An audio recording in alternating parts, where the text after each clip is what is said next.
اگر آپ کو میری یہ ویڈیو پسند آئے تو like, comment and share, subscribe کرنا مت بھولیے۔ السلام علیکم دوستوں، میرا نام ہے پلوشا شین اور میں پڑھنے جا رہی ہوں آج کے ناول جس کا نام ہے ضبط گام، جسے لکھا ہے فضاء علی اور آپ آواز سن رہے ہیں پلوشا شین۔ جی تو میرا نام ہے پلوشا شین۔ اس کے 12 پارٹ اپلوڈ ہو چکے ہیں اور آئی ہوپ کہ آپ سب لوگوں کو بہت پسند آئے ہوں گے۔ اس کے 13 پارٹ میں آپ سب کو ویلکم کرتی ہوں۔ تو چلیں شروع کرتے ہیں۔ گاڑی سے نیچے اتر کر اس نے یونیورسٹی کی عمارت کی طرف گھبراتے ہوئے دیکھا۔ پتہ نہیں تمہارا یہ ڈر کب ختم ہوگا۔ یہاں بھی ویسے ہی لوگ ہیں جیسے کالج میں ہوا کرتے تھے۔ سینگ مجھے کسی کے سر پر بھی نظر نہیں آ رہے۔ ردا گاڑی سے نکل کر اس کے برابر کھڑی ہوئی، پھر وہ دونوں ایک ساتھ یونیورسٹی کے داخلی دروازے کی جانب چل پڑیں۔ ہاں یار، مگر یونیورسٹی اور کالج کے انوائرمنٹ میں بہت زیادہ فرق ہوتا ہے۔ میں نہیں مانتی، انوائرمنٹ خود بنانا پڑتا ہے، بس تم اپنے آپ کو مضبوط رکھو، ردا نے کہا۔ مضبوط اور میں مناہل کو ہمیشہ ہی اپنے بارے میں ایسے جملے سن کر اپنے آپ پر بہت ہنسی آتی تھی۔ ہاں مونی، ختم کرو اپنے اندر سے کمزور سی مناہل کو، ایسے زندگی نہیں گزرتی۔ میں ہوتی ہوں تمہارے ساتھ تو ٹھیک رہتی ہو، میں 2 منٹ ادھر ادھر ہو جاؤں تمہاری ٹانگیں کانپنے لگ رہی ہیں۔ ایسا کب تک ہوگا، کب تک چلے گا یار ایسا؟ ردا کو واقعی ہی اس کی فکر تھی، ہمیشہ۔ مناہل نے مسکراتے ہوئے اس کی بات کو نظر انداز کرنے کی کوشش کی، حالانکہ وہ جانتی تھی وہ بالکل ٹھیک کہہ رہی ہے۔ میں مذاق نہیں کر رہی مونی، ردا نے اسے ناراضگی سے گھورا۔ میں بھی کافی حد تک سنجیدہ ہوں، اس لیے تو چاہتی ہوں تم میری بھابھی بن جاؤ تاکہ ہم ہمیشہ ساتھ رہیں۔ وہ اب شرارتی انداز میں اسے چھیڑنے لگی۔ پاگل، بالکل پاگل ہو تم۔ ردا کو بھی اس کی بات پر ہنسی آ گئی۔ اسی اثناء میں وہ گیٹ کے قریب پہنچ گئی۔ دونوں نے اپنا اسٹوڈنٹ کارڈ سامنے کیا، پھر وہ یونیورسٹی میں داخل ہو گئی۔ اتنی لمبی فلائٹ کے بعد 1.5 گھنٹے کی مزید ڈرائیو نے رہی سہی کسر بھی پوری کر دی تھی۔ جس وقت وہ فلائٹ پر پہنچے پاکستان میں رات کے 12 بج رہے تھے، اس لیے انہوں نے بس گھر والوں کو اپنے پہنچنے کی ہی اطلاع دی۔ پھر وہ دونوں ہی بیڈ پر ڈھیر ہو گئے۔ دوپہر میں پہلے شہزیب کی آنکھ کھلی۔ اس نے گھڑی اٹھا کر ٹائم دیکھا، نماز کا وقت نکل چکا تھا۔ اسے بہت افسوس ہوا، زندگی میں پہلی بار وہ اتنی گہری نیند سویا تھا کہ فرض نماز کا وقت بھی گزر چکا تھا۔ پھر جگہ کی تبدیلی اور اوقات نماز میں فرق کے سبب بھی شاید اس کی نماز کے وقت آنکھ نہ کھل سکی تھی۔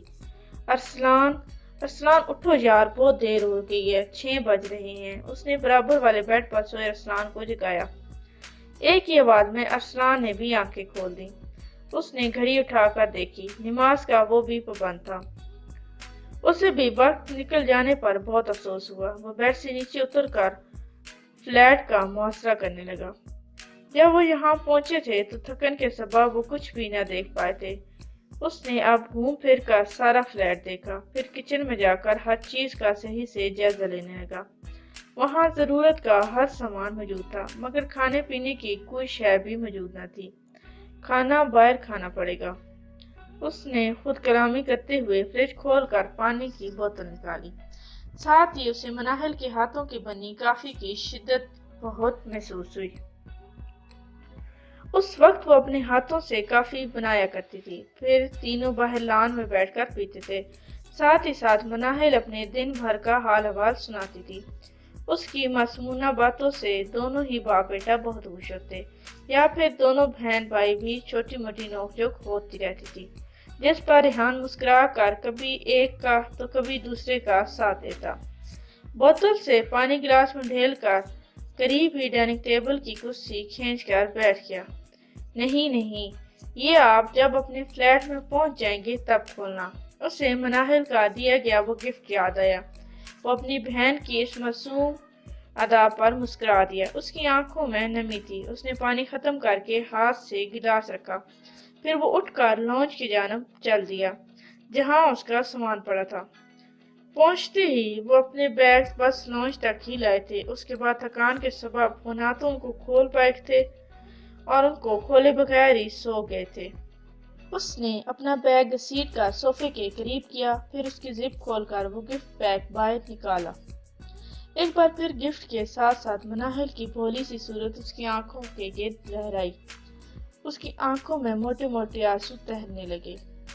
بابا اور مناہل، یہ واحد دو خونی رشتے تھے جنہوں نے اس کے ساتھ وفا کی تھی، ورنہ چند سال پہلے وہ یہ بات جان گیا تھا کہ خون کے رشتے جب رنگ بدلتے ہیں تو اپنی رگوں میں بھی دوڑنے والا خون تیزاب کی طرح روم روم کو جلا دیتا ہے۔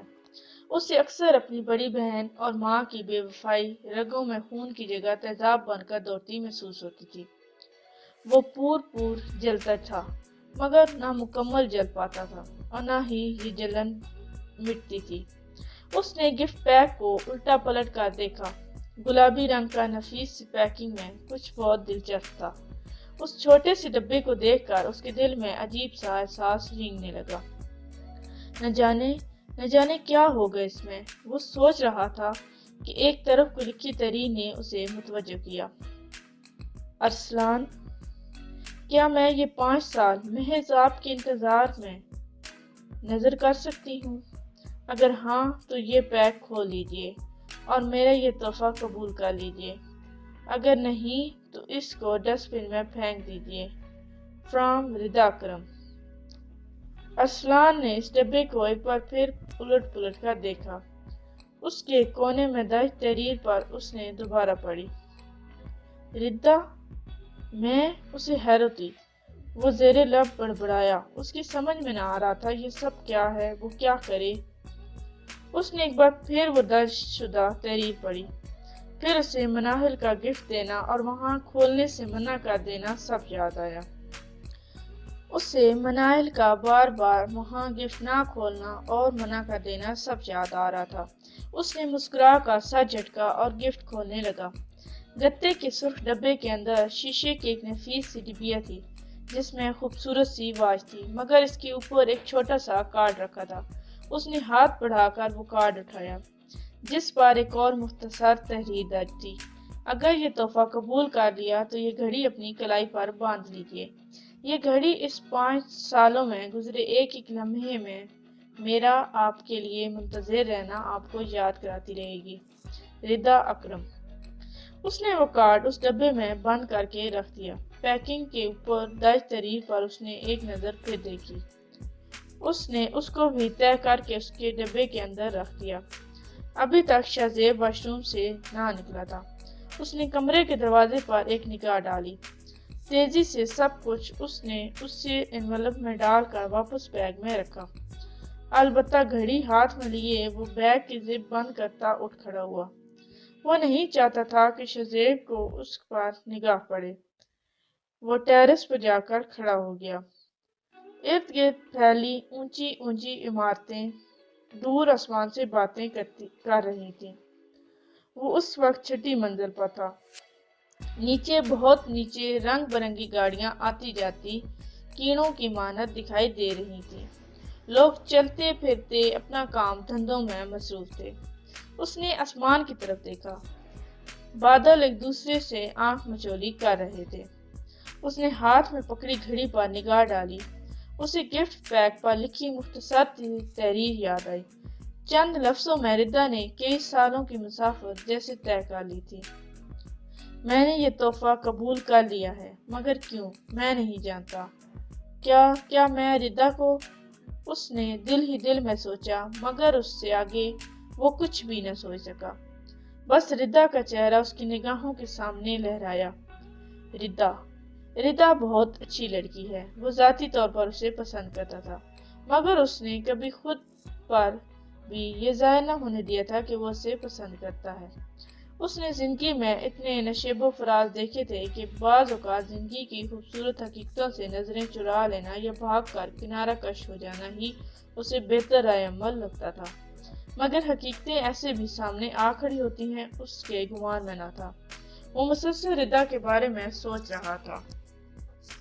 موبائل فون کی بیل پر وہ چونکا۔ وہ واپس پلٹا۔ سامنے لانچ میں شہزیب نہ جانے کب سے جائے نماز بچھائے نوافل ادا کر رہا تھا۔ اس نے کمرے میں جا کر بیڈ کے سائڈ ٹیبل سے موبائل اٹھایا، مناہل کو کال کی۔ اس نے ایک نظر پھر شہزیب کی طرف دیکھا۔ کال ڈسکنیکٹ کر کے وہ واش روم چلا گیا۔ مناہل نے فون کان سے ہٹا کر ایک نظر ردا کو دیکھا، پھر موبائل فون ہاتھ سے رکھ دیا۔ کال ڈسکنیکٹ ہو گئی، اس نے مختصر بتایا۔ ارسلان نے کبھی بھی اس کی کال ڈسکنیکٹ نہیں کی تھی، اس لیے وہ خود بھی تشویش میں مبتلا تھی کہ بھائی نے ایسا کیا تو کیوں کیا، ان کو یہ سب پسند نہیں آیا ہوگا۔ مناہل نے موبائل پر نظریں مرکوز کیے ہوئے کہا۔ پریشانی اس کے چہرے پر عیاں تھی۔ ردا کو یقین ہونے لگا کہ وہ ناراض ہو گئے ہیں۔ وہ سوچ کر رہ گئی، مگر اس نے مناہل سے کچھ بھی نہ کہا۔ وہ اس کو مزید پریشان نہیں کرنا چاہتی تھی۔ ہو سکتا ہے بھائی مصروف ہوں۔ تھوڑی دیر بعد وہ دوبارہ بولی۔ اس وقت ایسی کیا مصروفیت؟ ردا سوچ انداز میں بولی۔ ہو بھی سکتی ہے، تم بس اچھا سوچا کرو۔ ہاں تم تو جیسے اچھا ہی سوچ رہی ہو۔ رنگ دیکھا ہے اپنا کیسے پیلے پڑ گئے؟ وہ مجھے لگی دینے تسلیاں۔ ردا نے اسے ناراضگی سے گھورا۔ وہ اتنا خود کو بھی نہیں جانتی تھی جتنا مناہل کو جانتی تھی۔ تم دوبارہ کال کرو، وہ بے-چینی سے ٹہلتے ہوئے پھر سے مناہل سے بولی۔ ہاں صبر، میں کرتی ہوں۔ مناہل نے ہاتھ میں پکڑے ہوئے موبائل فون پر پھر سے تیزی سے انگلیاں چلائیں۔ نہیں رہنے دو، مت کرو، غصہ کر دیں گے۔ ابھی ان کا غصہ ٹھنڈا نہ ہوا ہوگا، جانے دو، پھر کر لیں گے۔ ردا نے رک کر اس کے ہاتھ سے موبائل فون لے کر بیڈ پر رکھ دیا۔ وہ اس کے قریب ہی بیٹھ گئی۔ وہ دونوں اس ششپن میں مبتلا تھی کہ اب کیا کریں۔ اسکرین پر میسج سائن ابھرا۔ سوری مونی بیٹا، میں ابھی شہزیب کے ساتھ ہوں، بعد میں کال کرتا ہوں۔ ارسلان نے کال کاٹنے کے بعد میسج کر دیا تھا۔ وہ جانتا تھا مناہل پریشان ہو گئی ہوگی۔ کس کا میسج ہے؟ کیا لکھا ہے؟ ردا نے بے چینی سے استفارہ کیا۔ او گاڈ، ہم نے یہ کیوں نہ سوچا کہ بھائی کے پاس شہزیب بھائی ہوں گے، اس لیے انہوں نے کال کٹ کر دی۔ مناہل کی رگوں میں سکون کی لہر دوڑی۔ شہزیب بھائی ہیں تو کیا ہوا، کال تو ریسیو کر سکتے تھے۔ ردا کو ابھی بھی خدشات ہی تھے، نہیں کر سکتے تھے۔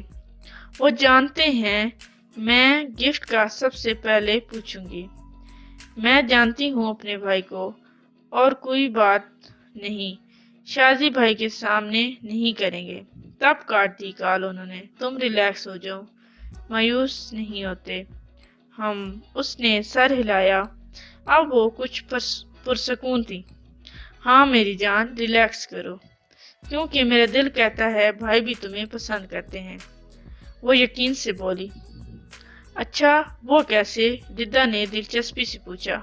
وہ ایسے کہ تم ہو ہی اس قابل کہ کوئی بھی تم پر مر بیٹھے، مناہل نے محبت سے کہا۔ چلو اب زیادہ مکھن نہیں لگاؤ، میں کہیں پھسل ہی نہ جاؤں، مجھے پھر بھی بے چینی ہی رہے گی، تم چاہے جتنا مکھن بھی لگا لو، مناہل نے ہونٹ کاٹتے ہوئے کہا۔ آخر کو اظہار محبت کر دیا تم نے، یہ کوئی معمولی بات نہیں ہے مائی ڈیئر، بے چینی تو اب ہوتی ہی رہے گی۔ مناہل نے شرارت سے آنکھ ماری۔ محبت؟ تمہیں بڑا پتہ ہے محبت کا بھائی؟ کیسے پتہ ہے، بتاؤ ذرا۔ وہ بھی اس کی دوست تھی۔ ایسے ہی یار، عمیرہ احمد کے ناول پڑھ کے کمینی۔ اس نے اسے مصنوعی غصے سے گھورا۔ ہاں تم بھی نا، ردا نے زوردار کہکا لگایا۔ تو اور کیا، شکر ہے تم ہنسی تو، مناہل نے بھی ہنستے ہوئے جواب دیا۔ وہ دونوں کافی حد تک پرسکون ہو چکی تھی۔ ابھی تک کے لیے اتنا ہی، ملتے ہیں نیکسٹ پارٹ میں، تب تک کے لیے اللہ حافظ۔ Please like, subscribe and share our channel and press the bell icon for more videos.